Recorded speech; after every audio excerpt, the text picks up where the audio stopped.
So, Dr. S.S. Ingle. Today we'll discuss regarding parallel flow and counter fluid exchanger, where we have to measure the performance of parallel flow and counter flow heat exchanger. Regarding the experimental setup, we can see over here the experimental setup. This is the heat exchanger. Actually, when we are saying heat exchanger is nothing but there is exchange of heat between the hot fluid and the cold fluid. We can see here there is a temperature indicator. Here there is a heater to heat the hot water. Okay, and this is the heat exchanger. Heat exchanger is we have formed this heat exchanger as in the form of parallel fluid exchanger and counter fluid exchanger. This mechanism of making it as a parallel flow and counter fluid exchanger depends upon the valves. These are the four valves: valve number 1, valve number 2, valve number 3, valve number 4. I repeat, 1, 2, 3 and 4. Okay. From this side there are the two pipes, this inner pipe and outer pipe.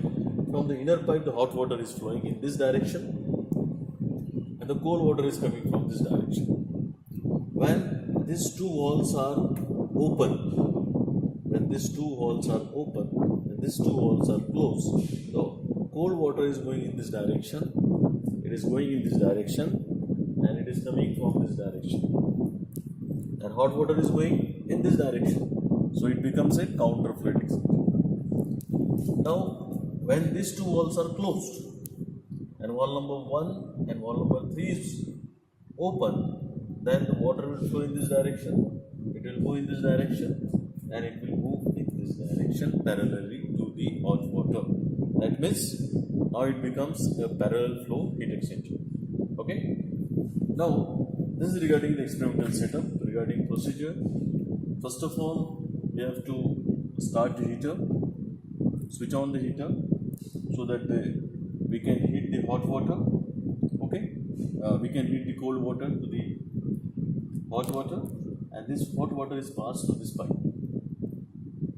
Secondly, first of all we close these two walls, wall number 2 and wall number 4. The cold water will move in this direction, so it will become a parallel flow heat exchanger. Okay, and we'll measure the temperatures of inlet and outlet. For hot water inlet, hot water outlet. Cold water inlet, cold water outlet. Okay, we have to measure all this temperature, and we have to measure the flow rate on this side.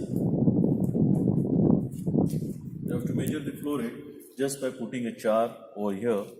Okay, how much water is collected within some time.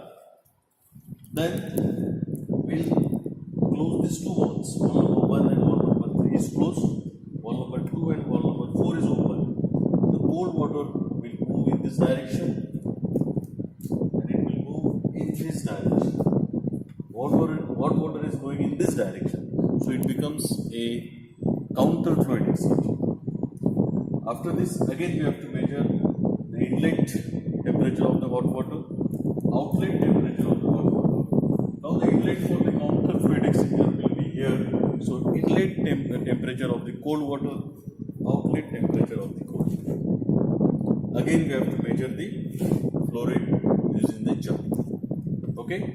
So this is regarding the procedure. Regarding precautions, we should not touch any electrical appliance. Second thing, the flow rate should be very slow, less flow rate over there. And using this formulas, we have to measure the overall heat transfer coefficient and the effectiveness of the heat exchanger. Take a close-up.